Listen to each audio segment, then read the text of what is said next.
If you have heard of iconic 1970s fashion, then you must be interested in bell-bottoms, wide collars, and the shoes that defined the era, platforms.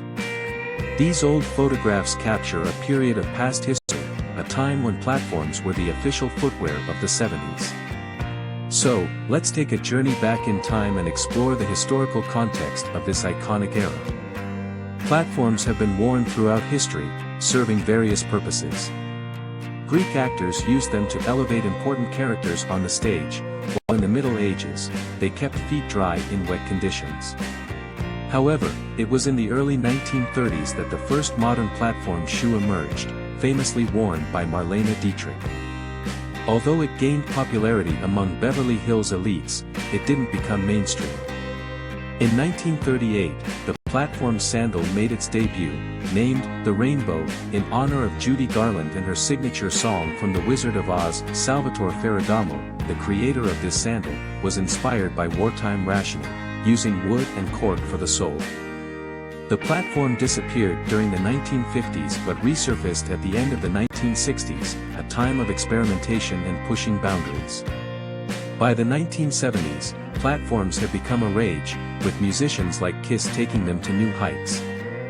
They became everyday wear for millions, perfectly complementing the popular bell-bottoms. The platform's popularity lasted until the early 1980s before fading away. Although it occasionally resurfaces, it never regains its previous grandeur. Now, let's immerse ourselves in these old photographs and savor the history they represent. In one image, we see platform clogs and sandals worn with tights, a style that could only exist in the 70s.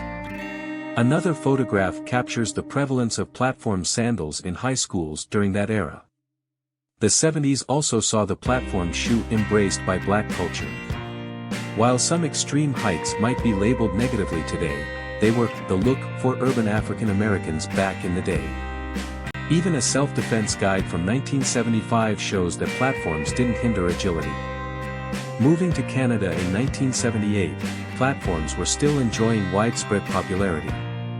Platform boots from 1974 and a Playboy cover featuring gargantuan platforms in 1972 further exemplified their influence. And who could forget the pink bell-bottoms, pink platforms, and a pink 1973 Volvo? Platforms were the perfect solution to pair with ultra-wide bell-bottoms, preventing cuffs from dragging on the ground.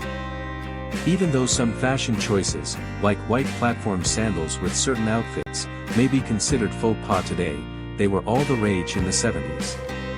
From swimsuit pageants to groupies, platforms were well represented in every aspect of 70s culture. They were a symbol of the era, a fashion statement that defined a generation. As we journeyed through these old photographs, we've glimpsed into the historical context of the 70s. Platforms were more than just shoes, they were a reflection of a time when boundaries were pushed, and self-expression was celebrated. The most exciting part is still ahead, so let's immerse ourselves in the images and reminisce about that era. These old photographs capture a period of past history, reminding us of the influence platforms had on fashion and culture. So, let's raise a glass and toast to the platforms that once ruled the earth. Cheers!